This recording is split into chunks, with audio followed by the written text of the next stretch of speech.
course, that book, Start With Why, with Simon Sinek and the TEDx talk all those years ago brought this front and center. But I really think people have misunderstood your why is not about messaging. Side note, I think people should not start with why. I think they need to put it in a different place in messaging choreography. That's a totally different topic. But it's about, if you unleash your why, if you unleash your purpose, it is so amazing how creative our clients get when they remember, even if I don't make a sale, if I transformed a scenario for someone, if I created progress for a prospect, if I made an impact in my industry or for a stakeholder or a vendor or a partner, that's still success. They come up with the best ideas, and wow, they work because they are serving their market to a much higher level. So I actually do believe that purpose-driven branding unleashes intrinsic motivation and creativity inside of teams, which makes for better marketing in the first place. Welcome to Corporate Caffeine. I'm Dacia McCarty, and joining me today is the fabulous Daisy McCarty. Welcome back. I am so excited because today we are talking about 2023 trends, and as bonus content, you're going to get some 2023 advice as well, because not every trend needs to be followed. Just because it's a trend doesn't necessarily mean it's good for your business, but we are going to dive into them. So without further ado, let's go ahead and dive into what you guys need to know is coming down the pipeline in 2023 and what we think about it. All right, Daisy, you get to kick us off. What is the first trend you want to dive into that you're seeing for 2023? There's a trend that's impacting the majority of marketers for 2023, and it's not a happy one.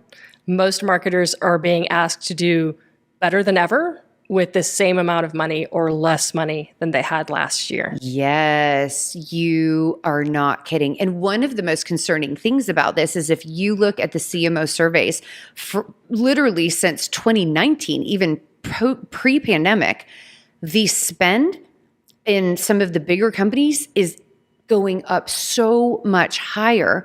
And so for marketers to be strapped, with increased competitive challenges in addition to reduced resources internally is really, really difficult to navigate.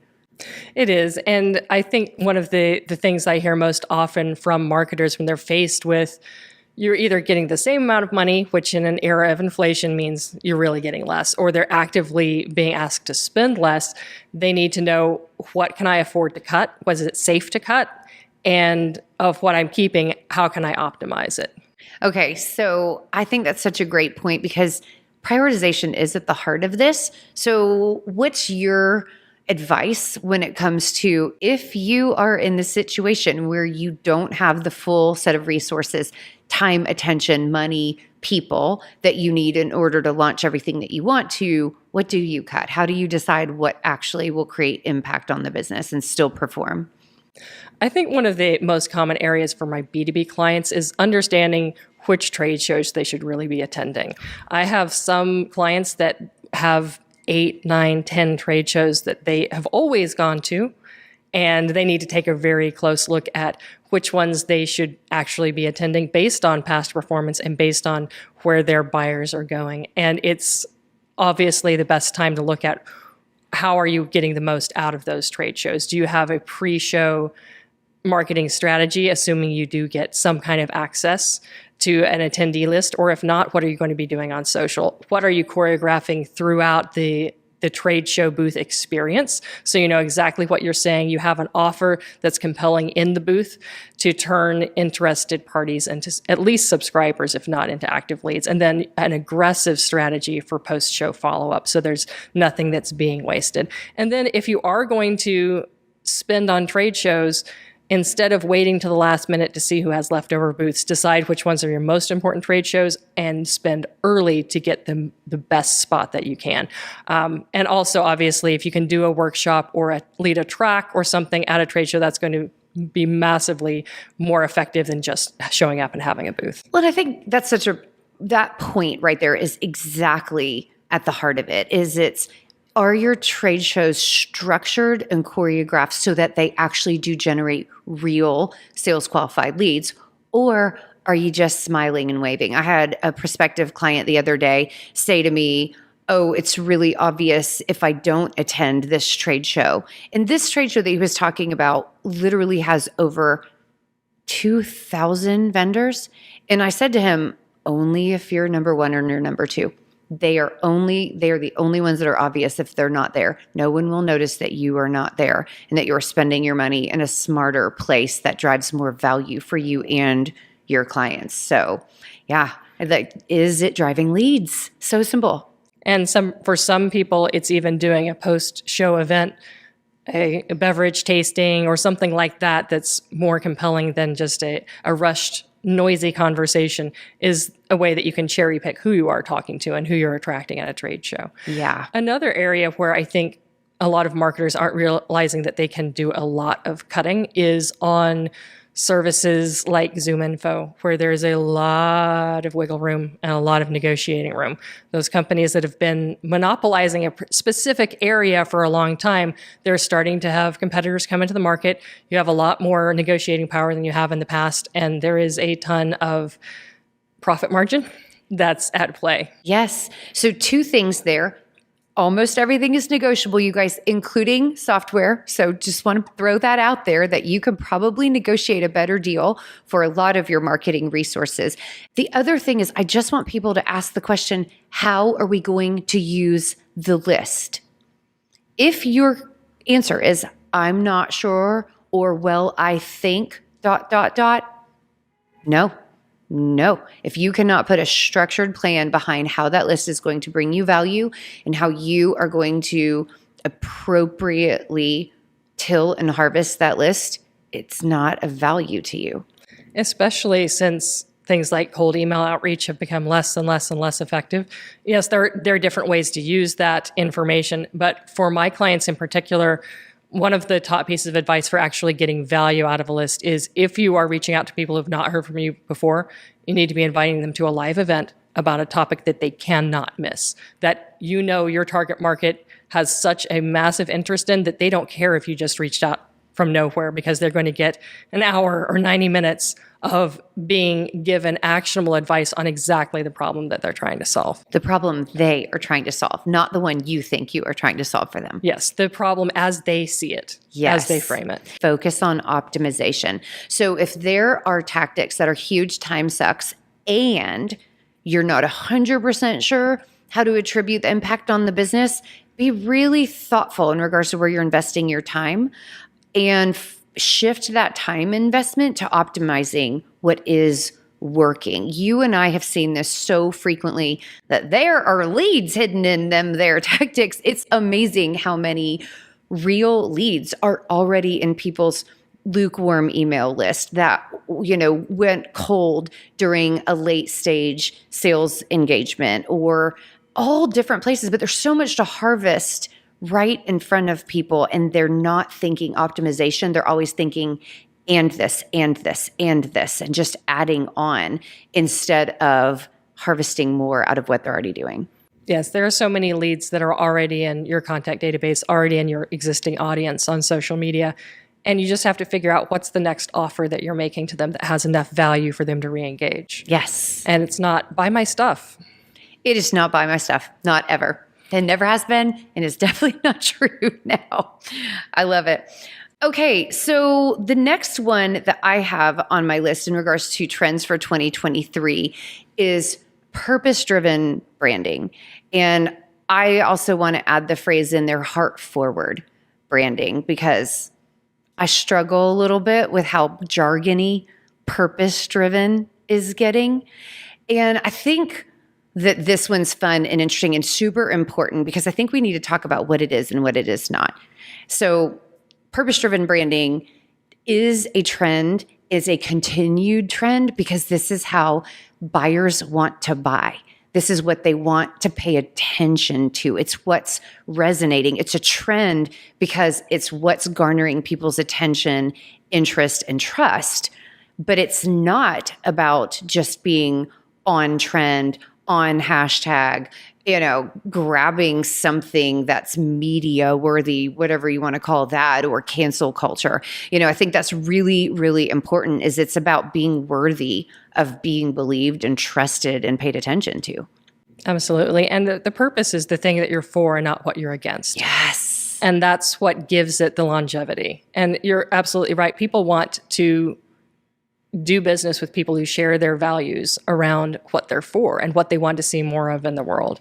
And I have more and more conversations with B2B business owners who, 5 years ago, a conversation about core values and mission and vision was like, well, that's nonprofit stuff. It's the fluffies and we don't need it. And now they're like, I am here on purpose for a reason. This is what I believe in. This is what I want to see more of in the world. Of course, that book, Start With Why, with Simon Sinek and the TEDx talk all those years ago brought this front and center. But I really think people have misunderstood your why is not about messaging. Side note, I think people should not start with why. I think they need to put it in a different place in messaging choreography. That's a totally different topic.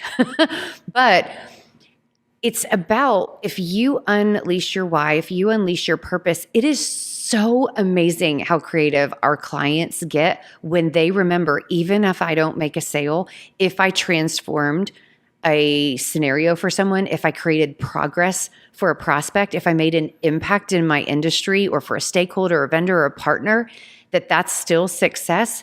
They come up with the best ideas and wow, they work because they are serving their market to a much higher level. So I actually do believe that purpose-driven branding unleashes intrinsic motivation and creativity inside of teams, which makes for better marketing in the first place. It does. And especially on social media. I work with so many business owners who hate doing social media. It sucks the very life out of them until they change their perspective to what am I here to share that's making the world a better place. Yes. And I had a conversation earlier today with a client.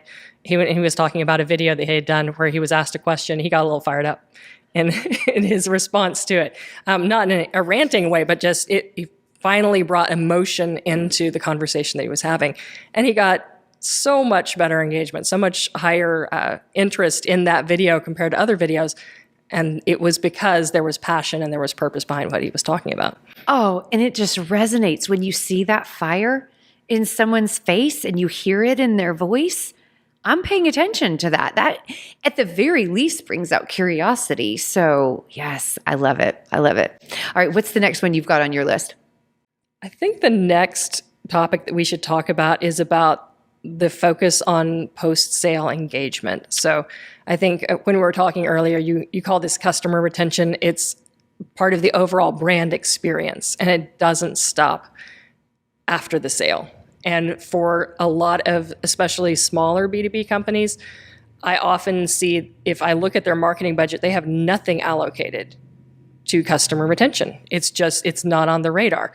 Not only that, but they don't have anything allocated toward upselling and cross-selling to existing customers. Yes, it's almost like they forget that customer strategies are part of marketing and that there is a whole life cycle about lifetime customer value and referrals from them and evangelism in addition to cross-selling and upselling.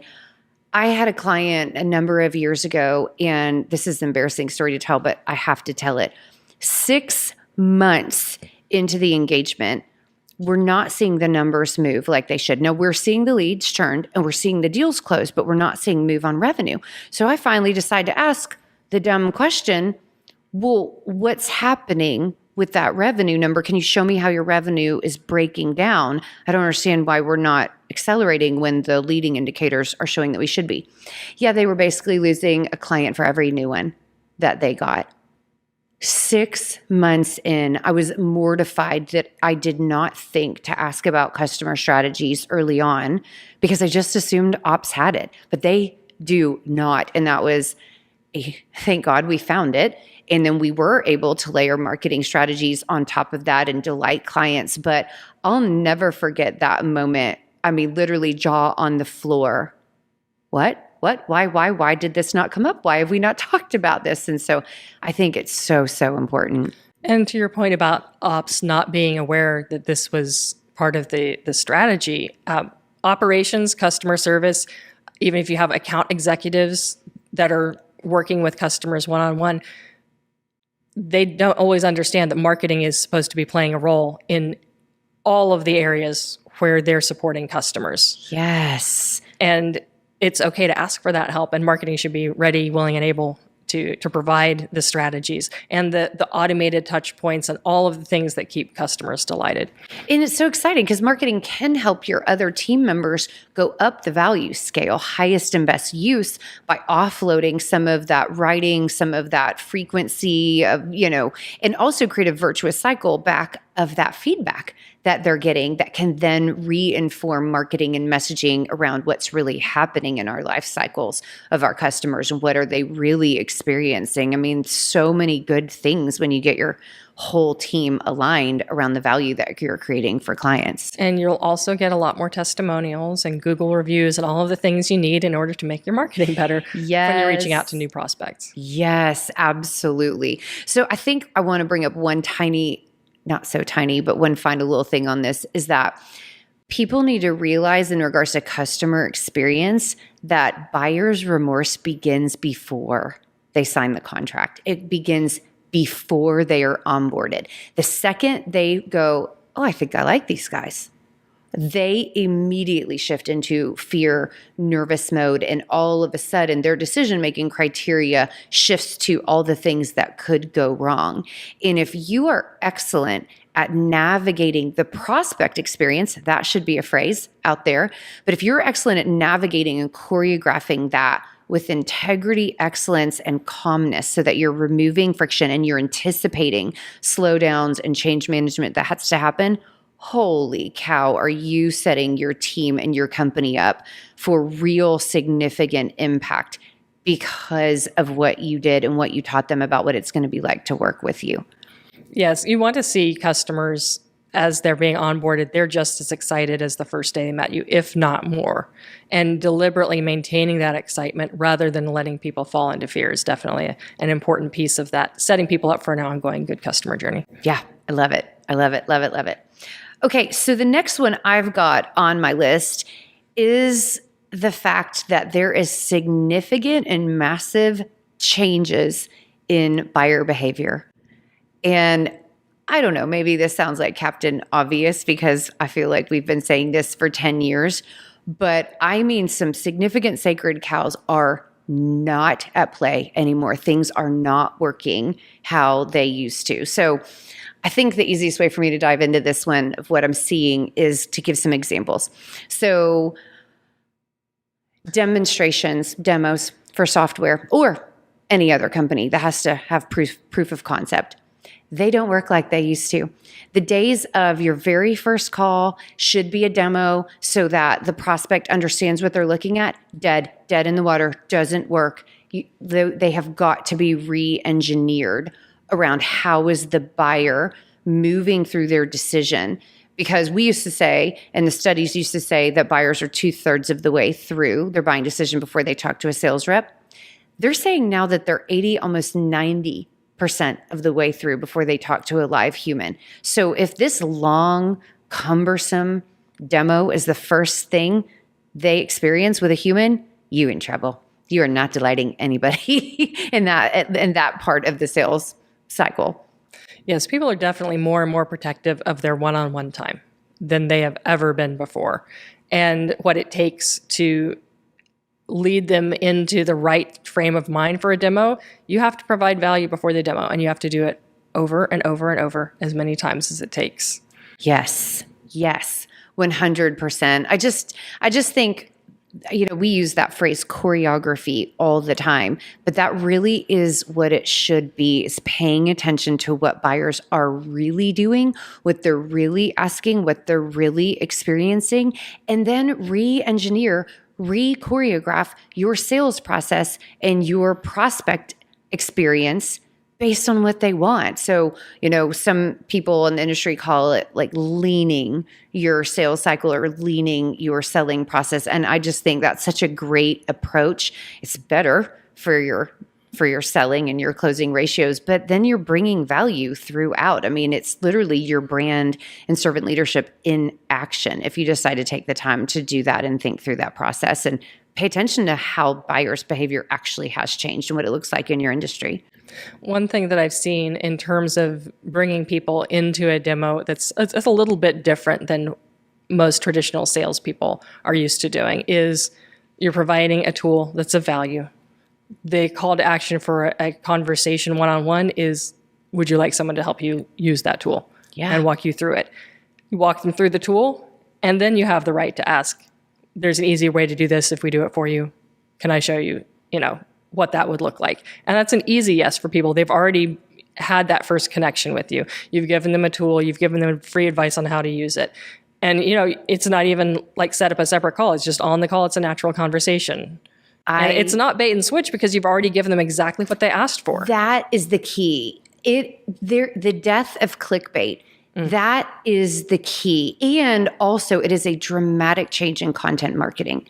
So no, content is not dead. Content is really important. But I think what we're seeing in that buyer behavior is it's a shift from useful content to usable content. Like put something in their hands that creates progress, action, and success for them right now. And then, yes, then you are a resource. Then they do have a reason to hop on the phone with you because you gave them something usable before you ever asked for something. And then you're just there to support their progress. I mean, I love how you framed that. And I think it's exactly on point with what we're seeing in the market right now.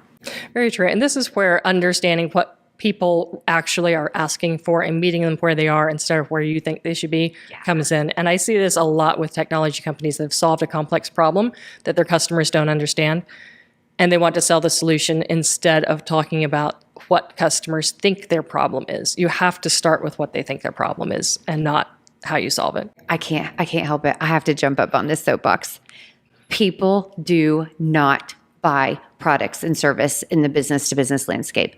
They have never bought a widget. They have never bought software. They have never bought a service. What they bought is a solution to their problem, or they bought prestige, or they bought the spotlight, or they bought progression in their career, or they bought, who knows, the ability to escalate or scale their growth or their team or attract talent. They're buying a million things, but they are not buying your product or service. And it's time to stop talking about your product and service, and instead shift to what it does and what it means and what it represents for the people that you serve. So, all right, I'm good. I just couldn't resist that soapbox. Okay, what have you got next?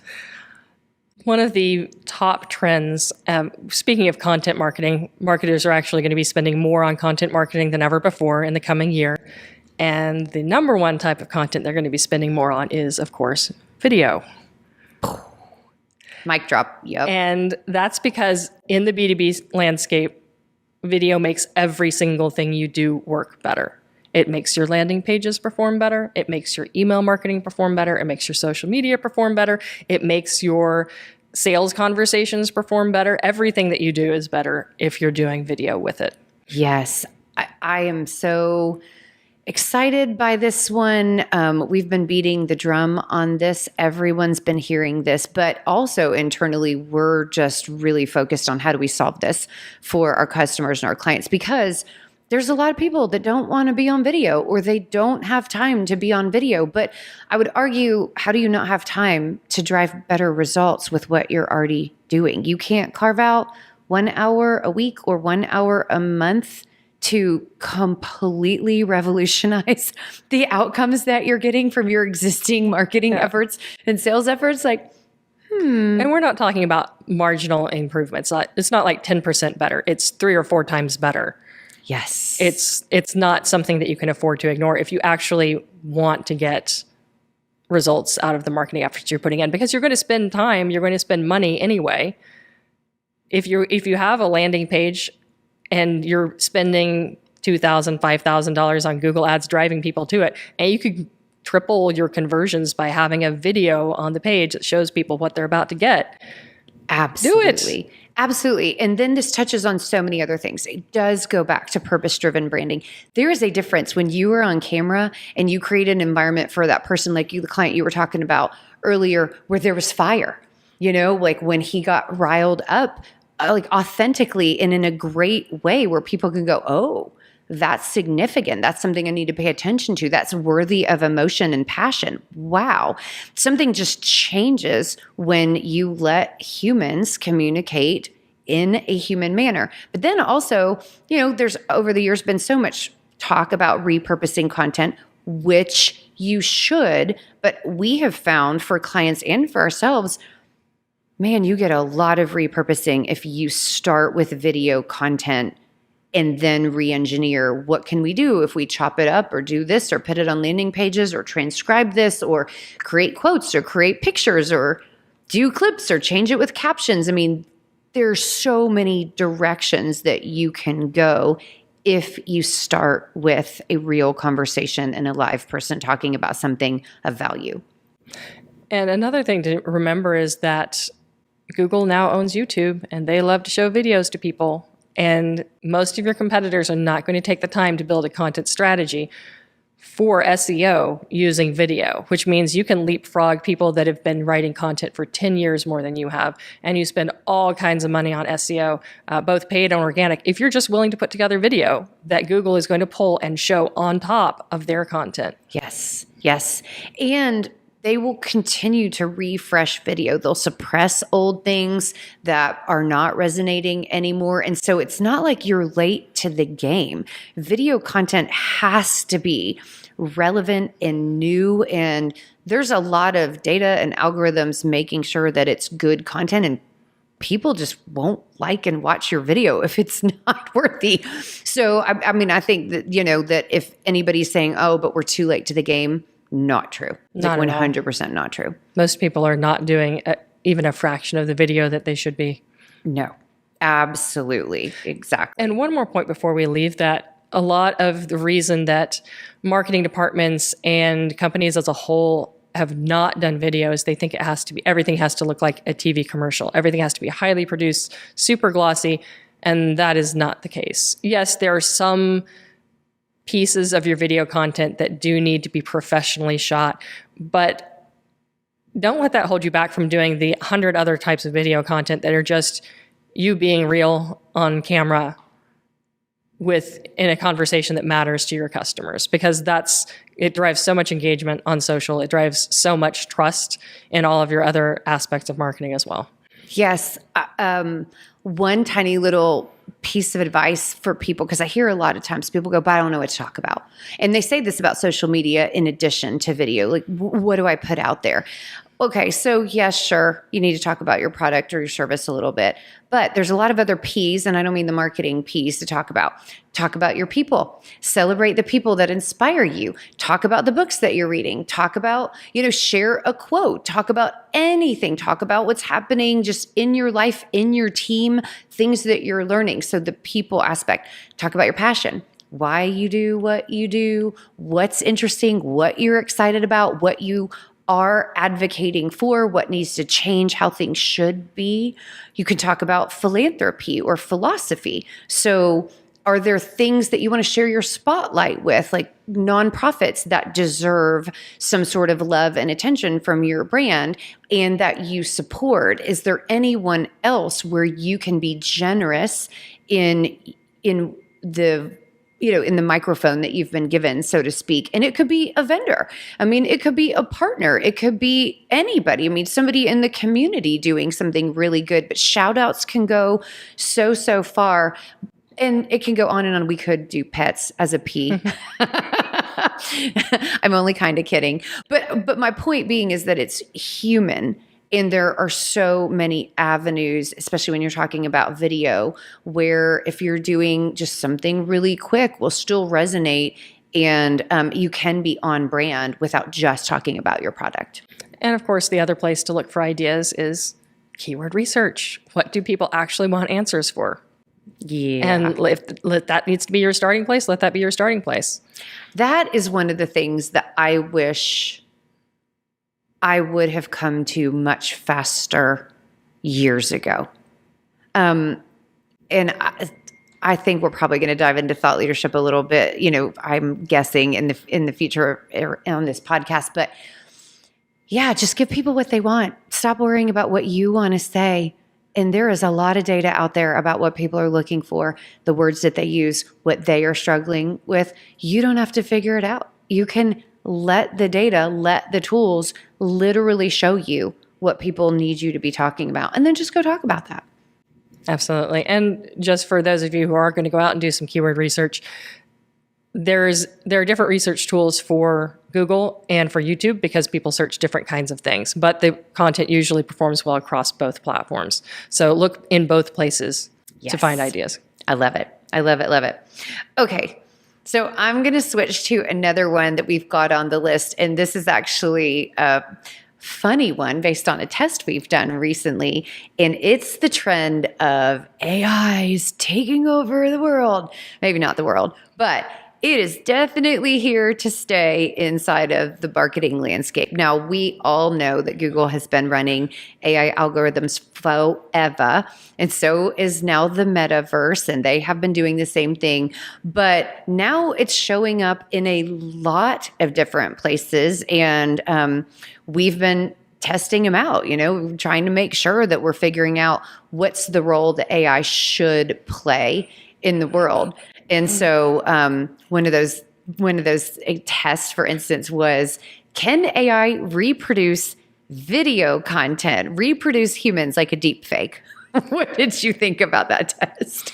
There is a concept in the video gaming world where if things are almost human but not quite, and they get eerie, that it can be really off-putting. So it's better to have something that's obviously not real than something that's there's just a little something wrong with it. Unfortunately, based on the current tools that are commercially available, it's not possible to just take somebody and, recreate them as an AI character that looks like the real thing. We had quite some harsh feedback from our internal team on some initial tests with that. And it's a good example of adopting the right AI at the right time. Because if you're too early and the bugs are not worked out, you're going to end up giving people a poor impression. Well said. So let's talk about some of the places that we have found AI being a helpful tool. This is probably going to shock some of you guys, since you guys know both Daisy and I are writers at heart and in trade and all the time. But we have found some of the AI writing tools to be helpful, not a replacement, but helpful. Yes, absolutely, especially for creating things like blog outlines and giving you a structure to work within. And this is especially important for smaller business owners or smaller teams where they can't afford to outsource their blogging entirely to just real humans writing real content. To be able to understand enough about how they should be structuring the content and where the keyword placement should happen, and then they can go in and edit it to add their own voice, to add more accuracy and more detail. So it's not as fluffy as some of the pure AI written content, but it's a really powerful tool, especially for small business owners who have not done SEO blogging before, to say, okay, I can plug in this information and it spits out a useful outline and some content that then I can take and make it unique. And right there, what you just said, that I can take and make it unique. So it took out the heavy lift of the blank page. Where do I start? What are other people saying? It aggregated what other people are saying and then gave you an outline to go, hey, here's what's working online. Now add your point of view. So it's human augmented, or AI, augmenting our ability to create value. One of our clients is doing something really cool where they're using AI in the same way, but for user research. So, UX researchers and, people diving into the customer experience, they're amazing at qualitative insights, paying attention to people's faces. AI should not replace that human reading and understanding the nuances of another person's feedback and even what they're not saying, right? However, they can aggregate loads of quantitative. They can help you write really amazing survey questions. They can help you dig through a lot of analysis. And so it's really cool to watch, even in this very human-centered area around user behavior, that it basically is helping really smart humans do more when, to your point, they have less resources. You brought that up earlier. And so I think that's a really great place for AI to live, is helping people go back up that value chain and just take the burden of, the menial stuff, the starting point off, so that you really can drive value. But you can't abdicate the human piece. You can't just be like, oh, AI's got this. Human in That's the not how it loop works. is definitely here to stay. And to that point, having the ability to think emotionally, if I can say that, as humans, it has its pros and its cons. So if you want a different way to look at data that strips out your emotional viewpoint, so you're not ignoring things that you've just trained yourself to ignore, AI can be a great help in that area as well. Yeah, absolutely. Absolutely. I love it. Okay. What do you have next on your list? I'd like to talk a little bit about using texting, because this is an emerging trend in B2B marketing, and it's one that if you're not doing it correctly, it can get you in even more trouble than doing email the wrong way. Amen, sister. So obviously, if you're going to text someone with any kind of marketing email, they need to opt in. And this is a different experience than someone opting into an email list, where they're on a website, they click this button or that button to opt in to receive future marketing emails from you. If they're giving you their phone number to text them, the percentage of texts that get read compared to emails, it's over 90%. It's like 95% or higher of texts that get read. So if you can get people to sign up for a text list, this is amazing. But if you are texting people who have not given you permission, you can get in trouble very fast. Yep. So in terms of how people actually operate with their phone in hand, it's not necessarily a purely digital experience of getting them to sign up to receive texts. So yes, you can have that as an option on landing page forms. You can have it as an option on your website. You can offer them the opportunity to opt in on email, but you also need to be thinking about their physical environment and where you can put QR codes, scannable QR codes in front of them to sign up for something at a time when you're making a very enticing offer or their excitement is at the highest level as they're encountering your brand. So in the B2B space, where you don't necessarily have the same kind of physical access as you would if you were selling something in a retail store and you have a little bin on the end there where you can put a QR code. You need to get creative about thinking, how am I going to actually get people to start opting into text? Yes, such a great point. And, I think this hints back at the change in buyer behavior. It's amazing that I have numerous CEOs, both on the prospect side and client side, where they say, oh, just text me now. 10 years ago, I cannot even imagine that, but it's just different. I mean, we are learning and we're constantly changing. And so I think texting is also a reminder, nurture is not dead, but it needs to be really well done, really well done. And I think exactly the tips that you just gave and the thoughtfulness that you're explaining that needs to go into it is right on point about you are asking people to invade a very personal and always on space. And you need to do that well, because it can and it will and it should tarnish your brand if you don't do that well. And so just making sure that there's a lot of intentionality. And I don't think this is something that people can ignore. I do think they should be embracing it and really thinking exactly where are they in their physical environment? How are they going to receive it? What is that experience going to feel like? And why is this the best way to communicate a specific piece of information to this type of person? So, really just thinking through the whole experience for the person receiving it. And I think one best practice to keep in mind, especially with text, is if I'm sending this text to this person, is it helping them do the thing that they want to do right now? Right now. If there's immediacy, and it's about what they want and not what you want. I love this isn't an email where, hey, read our monthly newsletter that we put into your inbox, and maybe you'll read it now, maybe you'll read it later. But, it's about, there has to be some immediate action step that you're helping them to accomplish that from their perspective is not an intrusion, but an invitation. I love it. I love it. Okay, another one that I have got, we're almost done, I think. One more that I've got on my list at least is a shift towards, I don't know if it's towards B2B influencers in social media and in the marketing and business ecosystem in general.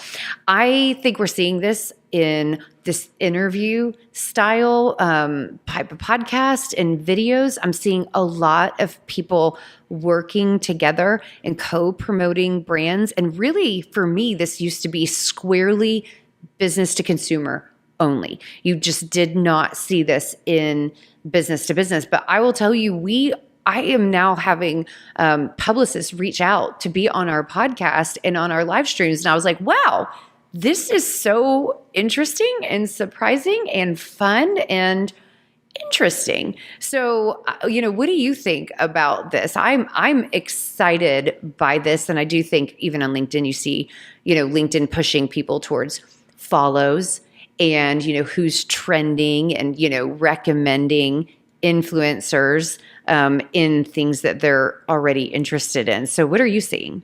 Yes, so that is interesting about LinkedIn. They've launched creator mode, and I recently made the switch from a regular account to a creator account. It's been very interesting to see how that's working. I think for the longest time, there have been thought leaders in the B2B space, but there's been a big gap between being a thought leader and actually being an influencer. And it's kind of being closed from two different directions. We have people that are podcasters in the space now, and they've figured out audience and tribe and engagement. Not all of them are people that you want to listen to all the time, every day. Their value is the guests they bring to the table. But we're starting to see more thought leaders come out of their shell and not just be about, what prestigious white paper did they author, but engaging with their audience as someone who's worthy of being listened to. Well said. You and I, behind the scenes and on stage, have been talking about the idea of a social CEO for a long time. And, I personally advocate for it because I feel like leaders of companies that are already exerting influence by the fact that they are creating transformations inside of their clients and inside of their employees' lives, that they have a responsibility to have a voice in the social media platforms and in the world at large. You can't just say, oh, it's getting so dark, or there's so many trolls, or I don't like how that's working, if you refuse to actually embody character and integrity in what you stand for in a platform that is free and available to you, just like everyone else right in front of you. So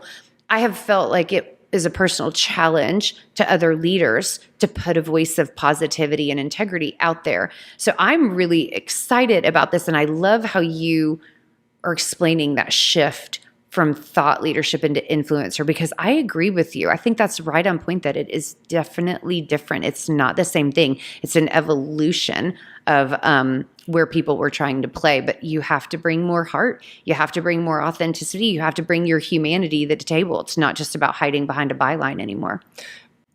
Yes, it's the education piece is always going to be there, because high value education that teaches you things as actual thought leadership, which is you're leading the way and not just following. Regurgitating. Yeah. At taking that education, but adding the passion to it. Yes. Yes. I love it. I can feel it. I have a feeling Daisy's going to coin something around this. We'll figure it out. Exactly. Like what exactly that shift is. Okay. I think, I have one final trend. Do you have any others you want to bring up? No, let's close on a high note. What have you got? Impressions are back. This trend I find so weird. I was so surprised to see myself write it down today. But I realized when looking at my clients' metrics and when talking with you and the other CMOs that we have put heightened importance and we are seeing renewed significance behind the idea of impressions and how much are you out there and whether or not you actually have significant share of voice. And it's funny because myself 5 years ago was like, impressions are dead. There's no more room for this. They are ego metrics, but that's not true anymore. No, it isn't. And I think part of that is about priming your buyers, because your competitors are sure going to be out there planting ideas in their heads if you're not. And it brings to mind the case study that we talked about from last year with the client that had ads running on multiple platforms. And nothing was coming in off the LinkedIn platform in terms of leads.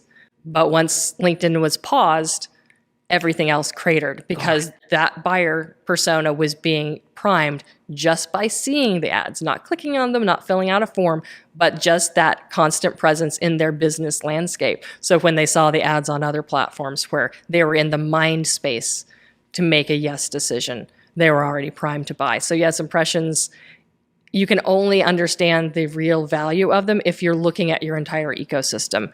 and not just looking at, well, how many leads did I get off of this impression? Yes. Because that's not ever how it works. And I think it's a great reminder, back to video content as an example, that it can feel like you are yelling out into the middle of a street and nobody's paying attention sometimes, especially if you're trying to look for likes or comments or shares. But certain types of buyers, certain types of executives, certain types of people, they don't engage like that. They like to scroll. They like to pay attention to what other people are doing. They have a high level of curiosity around content out there, but they don't like, click, and comment. They just don't. And I think you and I have both seen that in our video content and our static content, that sometimes, my engagement numbers are mediocre. My impressions are pretty darn good. And then I will get significant off the screen feedback around, I always watch your videos, or I pay attention every single week, or I loved that. I mean, I get a lot of DMs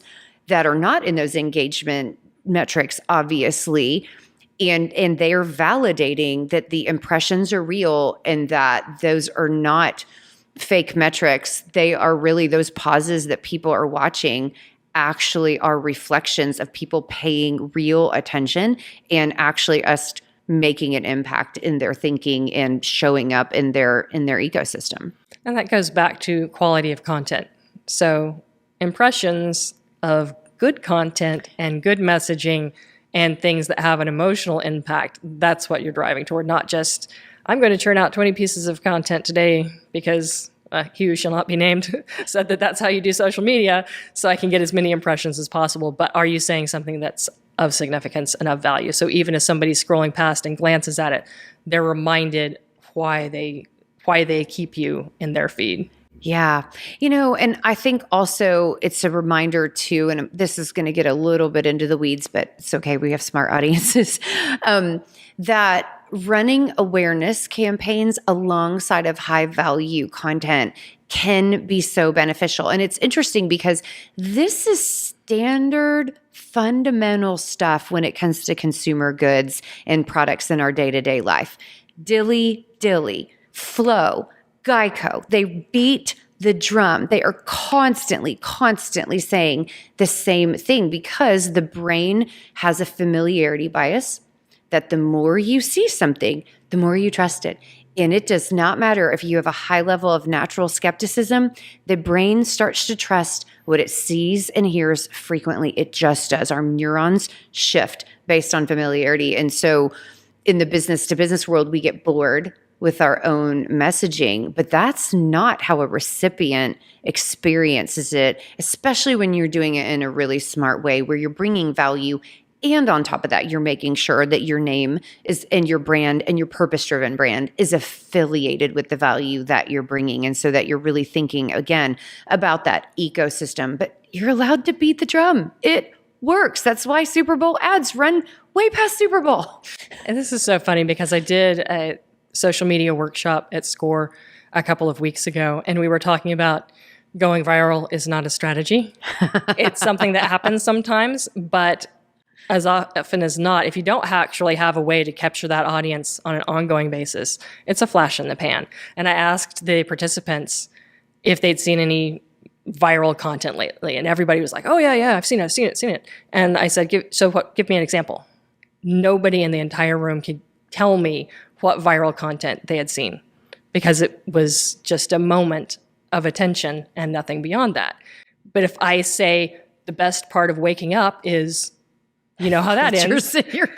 Or right. You're in great hands with, because they did the same thing hundreds and hundreds and thousands of times. Yes. So consistency over virality. Every day, every time, I will bet on consistency. Absolutely. Well, Daisy, this has been so fun. I am excited about 2023 because I think the one thing, if I think about all the trends that you and I kind of collected and have been investigating and prep for this, is that there is this heartbeat, this human component to the fact that even though there is accelerated change, there is a lot of technology, and you can't ignore the technology, that there is this really intentional, necessary balance of human and humanity and heart-centered content and value balanced with the technology and the acceleration and change. So that makes me really optimistic and excited for next year and just to see where people will take these trends. Absolutely. I think the better you know your fellow humans, the better it is for everyone. So the more you put yourself not just in the mindset of what are they trying to accomplish, but what's their environment like? What are they actually physically doing?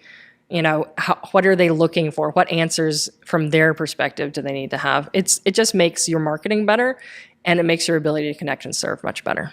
I love it. Absolutely. So on that note, you guys, thank you so much for tuning in.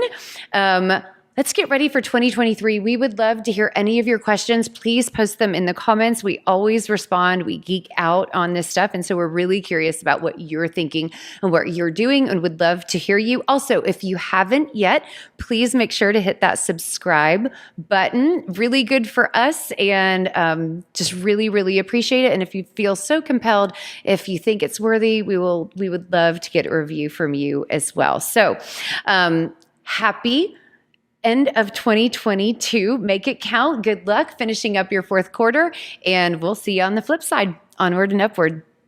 If you enjoyed this episode of the Corporate Caffeine podcast, please help us help you by subscribing. I also hope you'll find us on social media. You can follow me, Dacia Coffee, and my company, The Marketing Blender, by searching us on your favorite platform or checking out the show notes for the links. We bring this to you because we envision a business world full of meaning, connection, and prosperity for us all. Until next time, onward and upward.